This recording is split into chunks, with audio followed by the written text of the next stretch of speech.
when training camp began, Dan Campbell had said about Levi Onwuzurike that this guy is one of the best. And they were really excited about the progress that he had made. And to the point where when we were talking about it on the air, Doug was like, wait, wow. He said one of the best. Wow. And Doug's buying in, all in. He's all in on what Dan Campbell has to say.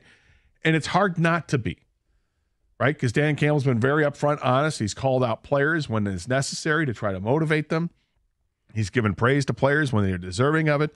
And here it is, Levi Onwuzurike. It gave me pause, though, because we haven't seen Levi Onwuzurike make an impact with the Detroit Lions to this point. He's been hurt a lot. When he has been healthy enough to play, it's just been, okay, has he flashed? A little bit, maybe. Not as much as like a Josh Pascal, in my opinion.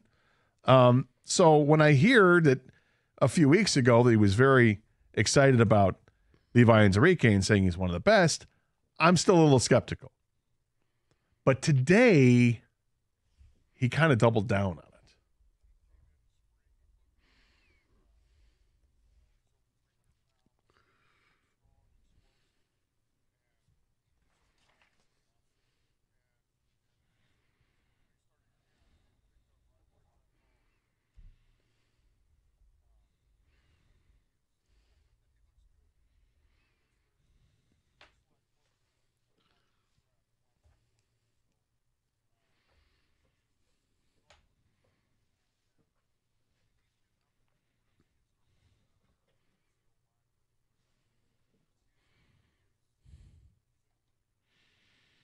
So saying that getting unbelievable reps against the ones, that kind of stands out to me. Like, okay, the little chuckle that he had, it's almost like as if to say, you got to see this. Yes. I mean, he's incredible.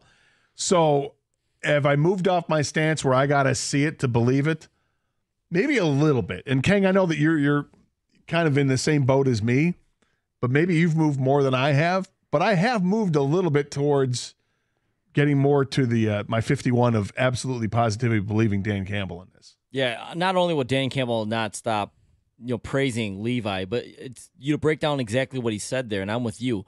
The laugh was like a positive laugh. Like he couldn't wait to say positive things about Levi, and then saying that he's working against the ones. This isn't against the backups. He said unbelievable reps against the ones. Hey, does anyone think our offensive line is good? Right. Yeah, raise your hand. Right. So he's going to get a good competition. So. I was like you, Gator. I got to see it to believe it, but I've definitely moved off of that a little bit where I'm like, all right, now I expect it. Like before I was like, I believe when I see it. Now I'm like, no, I think he's going to be good because they won't stop talking about how great he is. I mean, Stoney, he might start week 1 because we don't know DJ Reader's status. Well, exactly. Right? He probably will start week 1. And wouldn't that be saying something for Levi? Like I thought his career might be done, let alone I was like at the point where, hey, if he's a rotational guy, it's a win at this point. This is not what we drafted or envisioned when we drafted him, but at this point in his career, maybe a rotational guy. Maybe he is the guy that they thought they were getting when they took him in the second round.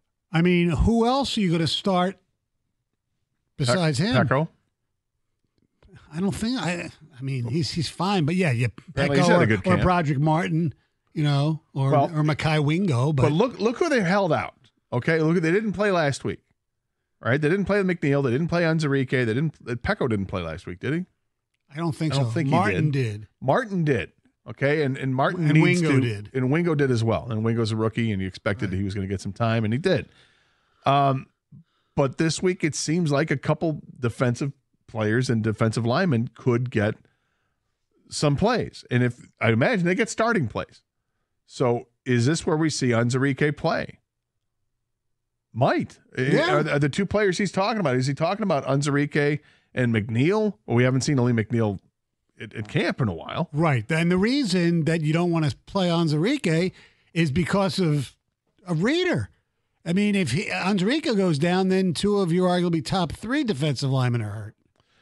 Yes. Well, and they really, really like, apparently, Levi Onwuzurike right now. Yes. And knowing how much they loved the draft pick at the time, that Brad Holmes had to be talked out of moving back into the first round to get him. They had to be talked out of moving up in the second round to get him. Be patient. He's going to fall to you. And he did. And then how ecstatic they were, the way they celebrated in the draft room after they got him was like, we got a future Pro Bowl player. Okay, great. Love to see it, but we haven't seen it. So that I'm still a little skeptical, but I'm more on board with it now because it's 2 weeks after he made those initial comments, Dan Campbell, about Onwuzurike, where he's more than doubling down on it. He's giving more details about why he looks good and what they're expecting out of it. And I guess now I'm getting to the point where I'm excited. Now I want to see. Show me. I want to see it.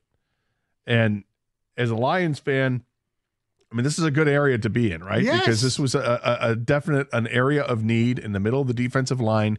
Look, they did a decent job of a better than decent job. They were very good against the run statistically, even though there were some games that things got away from them. This is a team that's going to be tough to run against. But what they lacked was getting any kind of pressure up the middle from those guys. McNeil got some pressure. DJ Reader is known for it. And now it sounds like Levi Onwuzurike, who they drafted to be kind of this guy, because he's like he's a 300-pounder, but he's also taller and he's muscular. I mean, this is a guy who's powerful. He's a force.